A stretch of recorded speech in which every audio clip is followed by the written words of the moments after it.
Good morning friends, I am advocate Amit Kumar Gupta.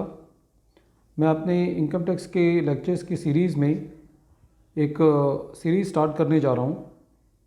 सर्वे और search पर।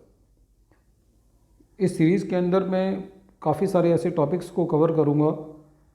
जो कि हमारी सर्च के प्रोविज़न्स को समझने में काफ़ी मदद करेगा और सर्वे और सर्च के केसेस को हैंडल करने में हमारी काफ़ी हेल्प करेगा। ये पहला लेक्चर जो है वो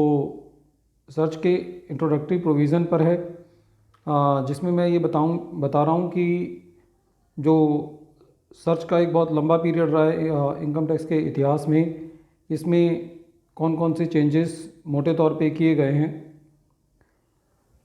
सर्च एक ऐसी पावर इनकम टैक्स के डिपार्टमेंट को दी गई है जो कि बहुत ही वाइड और काफ़ी वाइटल पावर है, जिसके द्वारा इनकम टैक्स डिपार्टमेंट जो है वो ब्लैक मनी को इकॉनमी से बाहर निकालने के लिए यूज़ करता है। ये पावर काफ़ी रिमोट पावर होती है जब डिपार्टमेंट अपनी बाकी पावर्स को यूज़ नहीं कर पाता और डिपार्टमेंट को ऐसा लगता है कि काफ़ी स्ट्रिक्ट एक्शन जो है वो एसएससी के अगेंस्ट लेना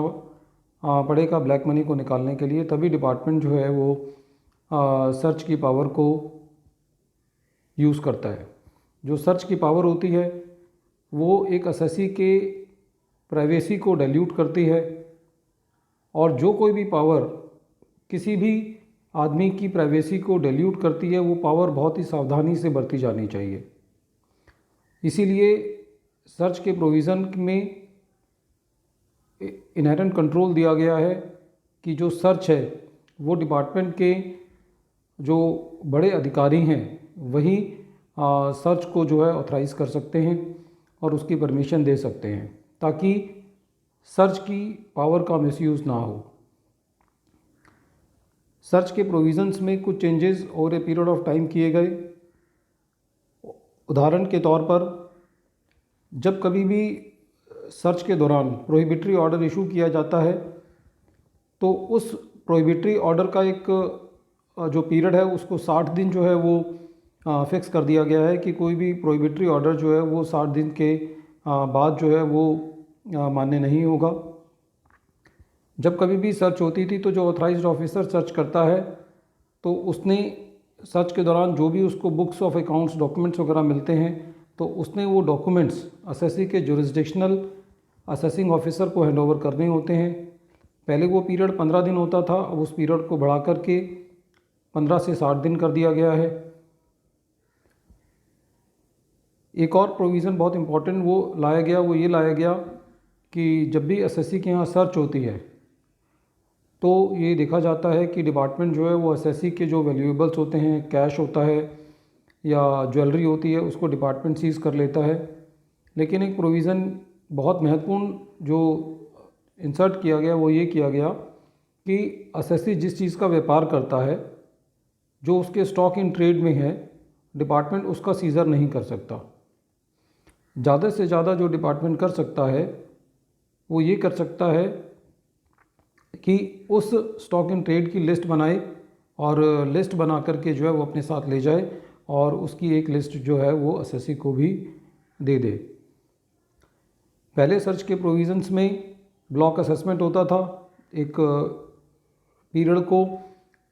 लेकर के उस पीरियड की इनकम को असेस किया जाता था। अब ब्लॉक असेसमेंट का कंसेप्ट जो है वो डाइल्यूट कर दिया गया है और सर्च केसेस में जो असेसमेंट होती है वो सेक्शन 153A और 153C में होती है। इसका लॉजिक ये था कि जिस एसएससी के यहाँ सर्च हुई है उसकी तो असेसमेंट सेक्शन 153A में की जाती है, और जिस एसएससी के यहाँ सर्च होती है कई बार ऐसा होता है कि उसके अलावा दूसरे एसएससीज के भी डॉक्यूमेंट्स और इंक्रिमिनेटिंग मटेरियल मिल जाता है। तो जिस एसएससी के यहाँ सर्च होती है उसके अलावा जो लोग होते हैं जिनके बारे में डिपार्टमेंट को इंक्रिमिनेटिंग मटेरियल मिलता है, उसकी असेसमेंट जो है वो सेक्शन 153C में होती है। जो सर्च के प्रोविज़न्स हैं वो काफ़ी स्ट्रिक्ट हैं, और सर्च के प्रोविज़न्स में हम बहुत सारे प्रोविज़न्स को ऐसा डिस्कस करेंगे जहाँ पे हमें ये कन्फ्यूज़न रहता है कि जो प्रोफेशनल है वो सर्च प्रोसीडिंग्स को अटेंड कर सकता है या नहीं कर सकता, एसएससी को पंचनामा की कॉपी मिलेगी या नहीं मिलेगी, एसएससी को स्टेटमेंट की कॉपी मिलेगी या नहीं मिलेगी,